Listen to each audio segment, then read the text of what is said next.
Buenos días a todos. Esperemos se encuentren muy bien y sanos en sus casas. Queremos agradecer a las personas que se encuentran conectados el día de hoy y también a todos los que nos han acompañado semana a semana en nuestras transmisiones. El tema que abordaremos hoy es acerca de los requisitos para acceder al programa de apoyo al pago de primas, que estará a cargo de Karen Castillo, gerente de nuestra área de laboral. Por otro lado, queremos informarles que la sesión de hoy será grabada y posteriormente será montada en nuestra página web para que puedan revivir este webinar. Recuerden que estaremos transmitiendo nuestro webinar de laboral todos los lunes, así que estén pendientes y esperamos que nos acompañen la siguiente semana. Si tienen dudas o preguntas, pueden hacerlas en la caja de preguntas o por el chat, y al final las responderemos. Ahora sí, sin más preámbulos, damos inicio a nuestra sesión. Adelante, Karen.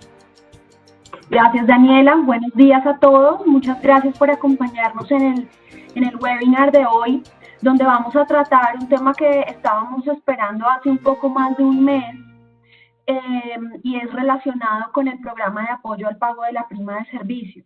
Bueno, ¿sobre qué vamos a hablar hoy? Como les comentaba, el tema del programa de apoyo, sus aspectos generales, cómo podemos acceder a él, quiénes son sus beneficiarios y, por supuesto, cuáles van a ser sus requisitos. Entonces, para iniciar, Dani, ¿me ayudas con la próxima, por favor? Para iniciar, bueno, lo que les puedo decir es que este programa de apoyo a la prima de servicios sale con la expedición del decreto 770 del 3 de junio de este año. Si bien cuando sale este decreto y nos da algún preámbulo y las reglas generales de cómo va a funcionar el subsidio para la prima de servicios, nos faltaba un tema de la reglamentación. Todavía no podíamos conocer en detalle cuál iba a ser el procedimiento para poder acceder a este beneficio, en primer lugar, y segundo, nos faltaba detalle en conocer quiénes podíamos acceder a este subsidio y cuáles iban a ser sus requisitos. Afortunadamente, y tal vez como algunos pensamos un poco tarde, sale la expedición de la resolución 1361, fue expedida el pasado 2 de julio. Por supuesto, fue expedida después de la fecha de pago de la primera prima de servicios de este año, que era el 30 de noviembre, el pasado martes. ¿En qué consiste este apoyo? Consiste en un subsidio, un pago por una única vez. Ya más adelante vamos a hablar en detalle de los valores y cómo se va a determinar por cuánto va a ser el subsidio, de la primera prima de servicios que se debe pagar en el año 2020, es decir, la correspondiente al primer semestre de este año. Muy importante que tengan en cuenta, hasta el momento no tenemos ninguna normativa que permita acceder a un subsidio para la próxima prima de servicios, que es en diciembre de este año. Entonces, toda esta normativa únicamente reglamenta el subsidio por una única vez de la primera prima de servicios del año 2020, que es correspondiente a la que se pagó el pasado 30 de junio. Si bien vamos a poder acceder a un beneficio, a un subsidio, un porcentaje sobre el pago de la prima que se hizo o que se va a realizar, la normativa siempre es muy clara en decirnos que la obligación sigue en cabeza del empleador, es decir, se acceda o no se acceda al subsidio, quien es el obligado y quien debe responder ante sus trabajadores sobre el reconocimiento y el pago de la prima es el empleador. Recordemos que el decreto 770 no solo nos abrió la puerta para poder acceder a este beneficio, sino que también abrió la puerta para que entre trabajadores y empleadores se pudiera acordar por mutuo acuerdo el pago de la prima de servicios del primer semestre, postergarla hasta el próximo 20 de diciembre, que es la fecha del pago de la segunda prima de este año. Miren que si bien este es un beneficio que nos trae el decreto 770, muy importante que quienes hayan querido acceder a esto debieron tener un acuerdo. La recomendación, por supuesto, es tenerlo por escrito con los trabajadores sobre la postergación del pago de la prima de servicios. También este decreto 770 nos dice, bueno, usted puede decir, acordar con el trabajador que la prima se va a pagar hasta el 20 de diciembre o que se va a pagar en máximo 3 cuotas. Entonces podemos diferir un poco el pago de la prima siempre y cuando nuestros trabajadores estén de acuerdo. El decreto 770 y la resolución 361 nos dicen, mire, si usted como empleador accedió con sus trabajadores a alguna de estas opciones, es decir, a pagar la prima en diciembre o en cuotas, también puede acceder al otorgamiento del PAP, que es el programa del auxilio a la prima de servicios. Entonces, miren que sin importar que aún no se haya pagado la prima, como en estricto sentido nos obliga el código sustantivo, sino que gracias a los mutuos acuerdos postergamos su pago, en razón del decreto 770, aún así podemos seguir accediendo al subsidio de la prima determinado por el PAP. Otro punto muy importante, y es que al igual de pronto a algunos de ustedes que también hayan accedido al PAEF, que es el subsidio de la nómina, todo este trámite se va a realizar ante la UGPP. La UGPP va a ser la autoridad competente para analizar la información que se entregue, autorizar el desembolso de los recursos, pero además también se le da una facultad fiscalizadora por 3 años, después de que se hayan desembolsado los recursos, para determinar si los recursos se otorgaron a quienes cumplieran los requisitos. En caso de que ellos durante su proceso de fiscalización identifiquen que no se entregaron a quienes cumplían con los requisitos, tiene la facultad la UGPP de iniciar un cobro coactivo para pedir o recobrar estos recursos económicos que se desembolsaron de manera equivocada. Un punto importante para que lo tengamos en cuenta durante todo el proceso. Entonces, iniciemos. ¿Quiénes pueden acceder al PAP o al programa de apoyo a la prima de servicios?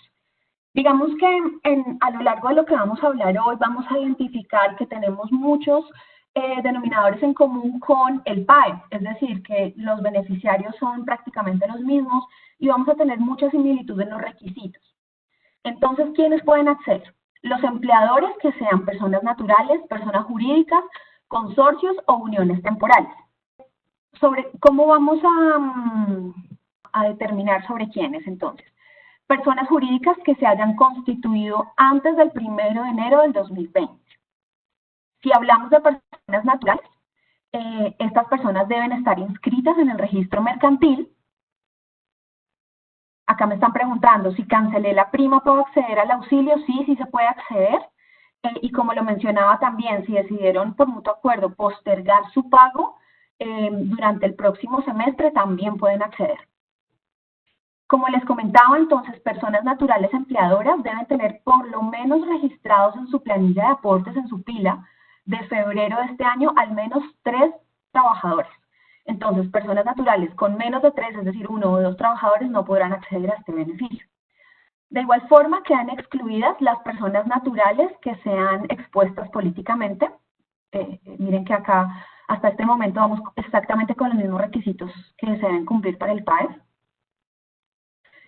Las personas jurídicas, bueno, y las naturales debieron haber tenido su inscripción en el registro mercantil renovada por lo menos hasta el año pasado, o por supuesto para las que estuviesen constituidas e inscritas antes de este año, ¿no?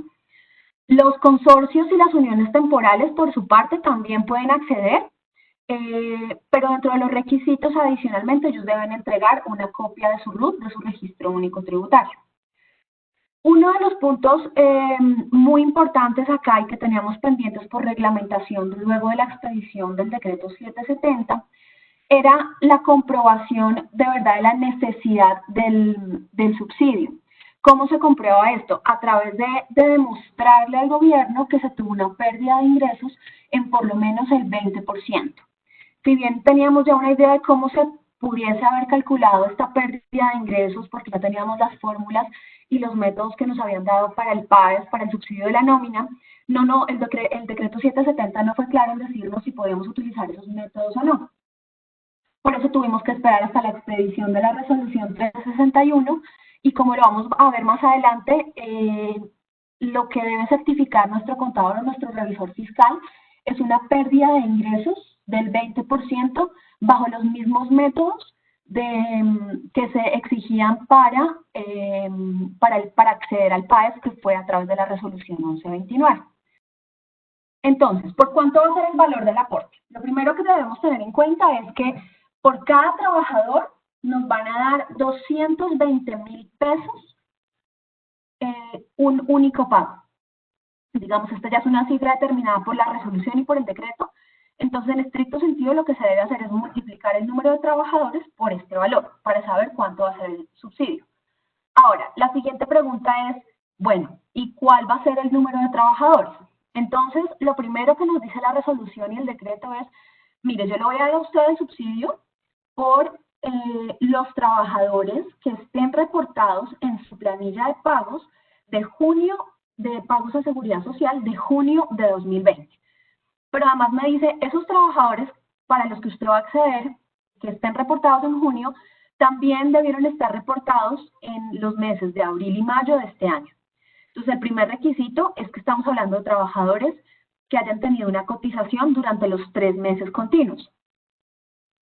Segundo, nos dice, miren, no se lo puedo dar sobre toda la nómina que usted tenga reportada, simplemente sobre aquellos que devengan los recursos, menor número de salarios mínimos al mes.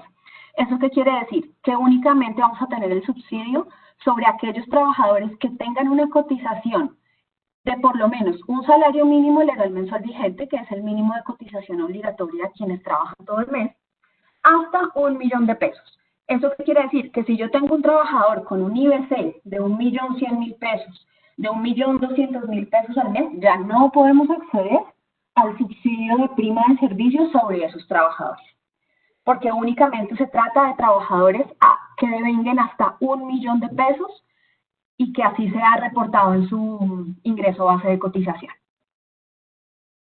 Esos son los dos requisitos principales.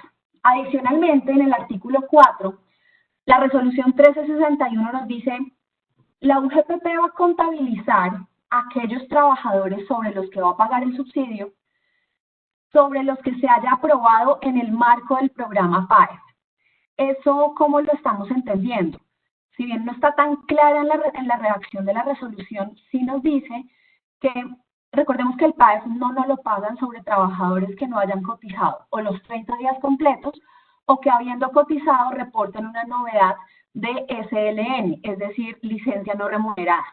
Entonces estamos entendiendo que tampoco se podrá acceder sobre los trabajadores que hayan tenido la novedad en su planilla de aportes de licencia no remunerada o que hayan trabajado menos de 30 días al mes. Entonces, eso sería el número de trabajadores sobre los cuales vamos a determinar sobre quiénes podemos acceder al subsidio de la prima de servicios. ¿Cuáles van a ser los requisitos? Los requisitos y el procedimiento va a funcionar en estricto sentido de igual forma a quienes tal vez ya algunos de ustedes hayan tenido la oportunidad de acceder al PAEF o al subsidio de la nómina. Sobre ellos vamos a tener el mismo procedimiento y la resolución lo que nos dice es, mire, las entidades financieras también pueden hacer uso de los mismos formularios. Entonces, van a ser formularios determinados por la UGPP que estén dispuestos a través de las entidades financieras en las que se tenga un producto de depósito. Acá es muy importante que tengan en cuenta que quienes ya accedieron al PAEF deben hacer uso de este subsidio a través de la misma entidad financiera, no pueden hacer cambio de banco. El formulario que nos exige, identificar el beneficiario con su representante legal si estamos hablando de una persona jurídica, la intención de ser beneficiario del PAP, el formulario debe estar firmado por el representante legal o la persona natural de ser el caso. Acá, digamos, al igual que en el PAEF, nos permiten que la firma sea en original, escaneada, firma digital, digamos, nos permiten, dada la situación por la que estamos atravesando, nos permiten acceder de forma virtual completamente sin necesidad de tener que tener, por ejemplo, presentación personal de la firma ante notario público. Adicionalmente vamos a necesitar una certificación, bien sea expedida por el revisor fiscal, aquellas entidades que estén obligadas a tener revisor fiscal, o por el contador público, en la que se demuestre la disminución del 20% de los ingresos, según el método que ya en unos minutos les voy a explicar. Y miren que acá sí es un requisito adicional en la certificación al del PAEF, y es que acá en este certificado sí debemos decir sobre cuántos trabajadores estamos accediendo al subsidio de la prima de servicios. Si de pronto quienes han tenido la oportunidad de acceder al PAEF se han dado cuenta que cuando se accede al subsidio de la nómina no se dice sobre cuántos trabajadores, simplemente se entrega la información y la UGPP es quien determina sobre cuántos trabajadores. En este caso sí va a ser la empresa o el empleador el obligado a determinar sobre cuántas primas o subsidios de primas de servicios se está aplicando. ¿Me ayudas con la siguiente, por favor? Bueno, las entidades sin ánimo de lucro también pueden acceder a este beneficio. Simplemente como un requisito adicional, pues deben entregar copia de su RUT, de su registro único tributario. Como les comentaba, quienes hayan accedido al PAES deben hacerlo a través de la misma entidad bancaria para acceder al PAP. Ahora, quienes hayan accedido a créditos para el pago de la nómina, que digamos este fue un beneficio que surgió antes del PAES, están obligados a pedir el PAP si lo van a hacer a través de la misma entidad bancaria, para que lo tengan en cuenta. Entonces, digamos que todos estos beneficios que se están dando en temas laborales siempre se deben adelantar ante la misma entidad financiera. Entonces, ¿cuál va a ser el método de cálculo que vamos a aplicar? De hecho, es una de las preguntas que tenemos en este momento donde nos dicen si la disminución del 20% es para un mes específico o durante el primer semestre del 2020.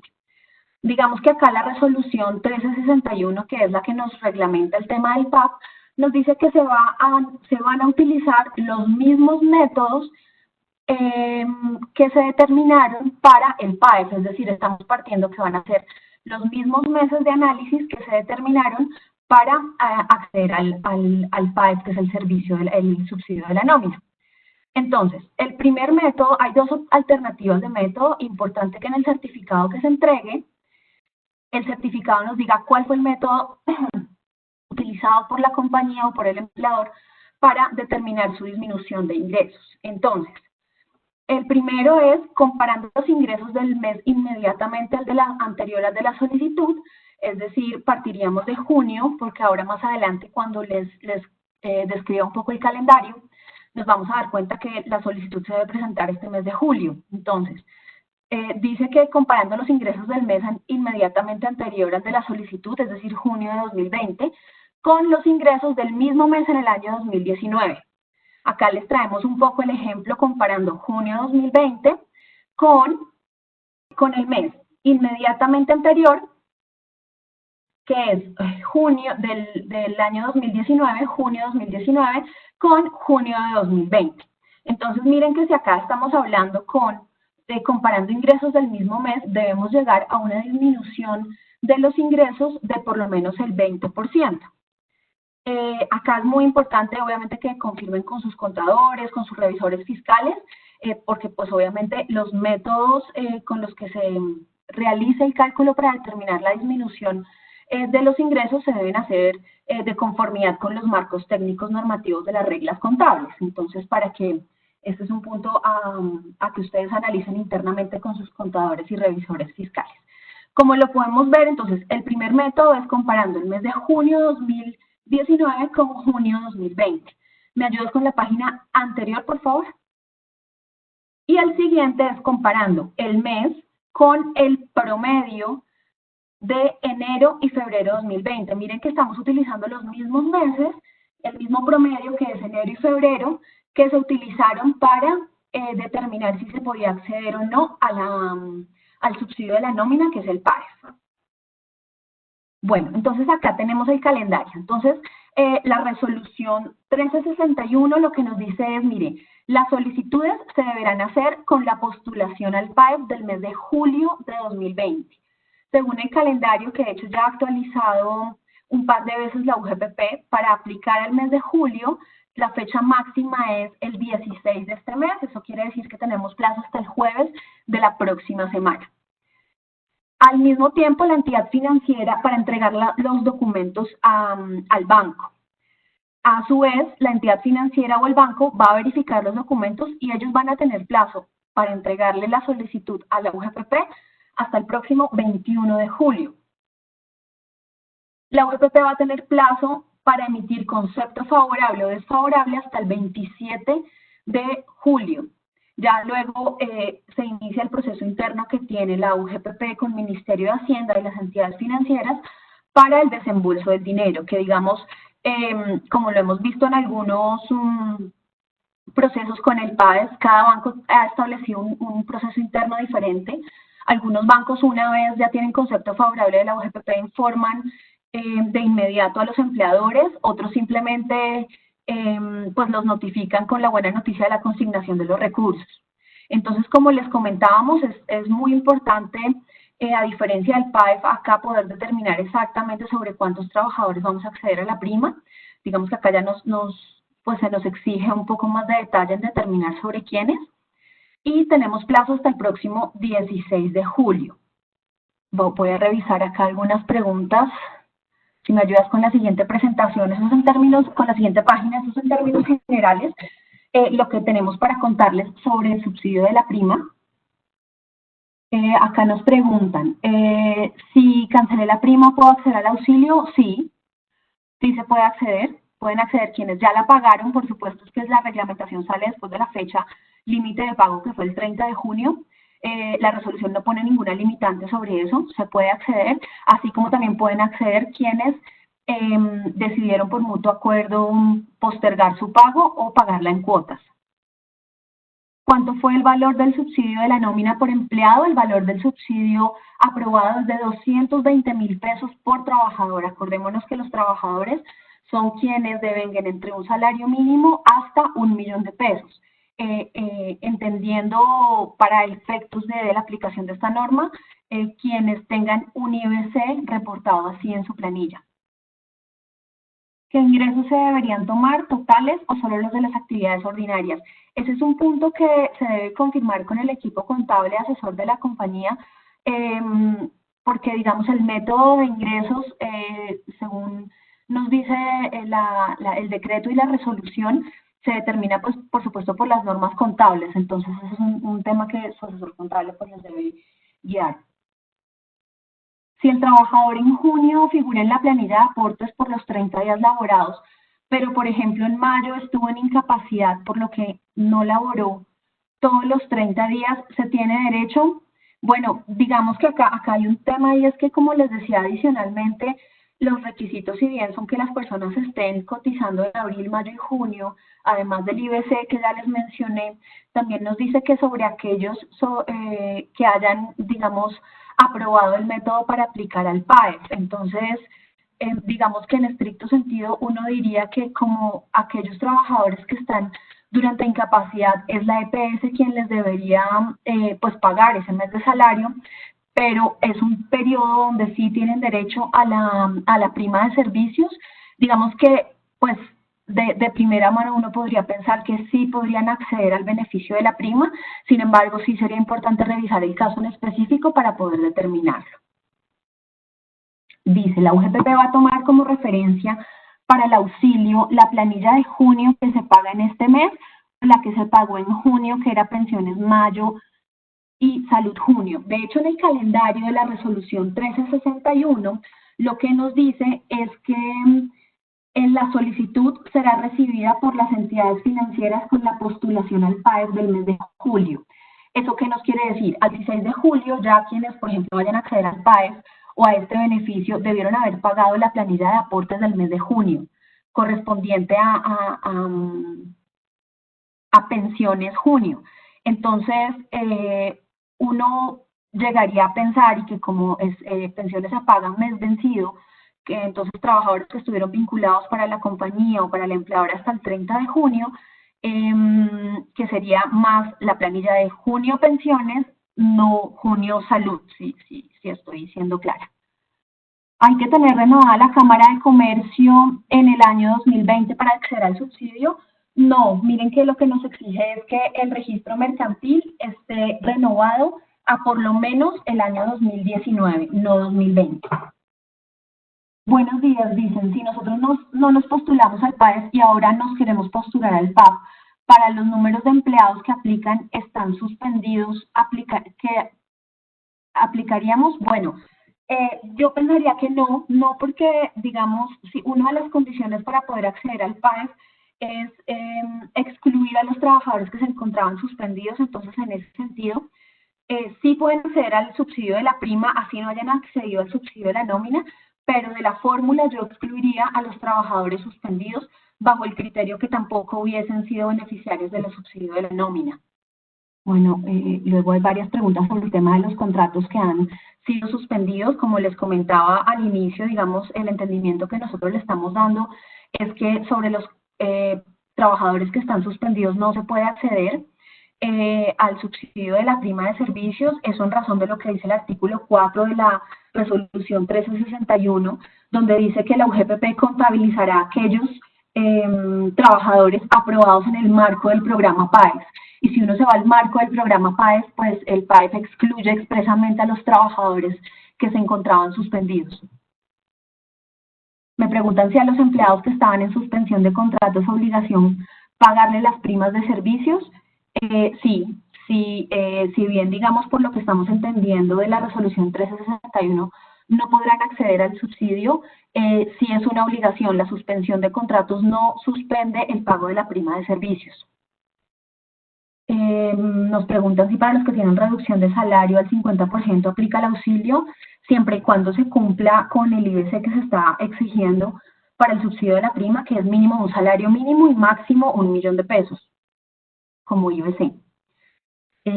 Bueno, agradecemos a todos por habernos acompañado hoy, por el interés en nuestros webinars laborales que estamos haciendo cada semana. Muchas gracias por sus preguntas. Como siempre, estamos abiertos a cualquier tema de pronto que ustedes quieran que trabajemos, que analicemos entre todos. Muchísimas gracias por su tiempo y que tengan una buena semana.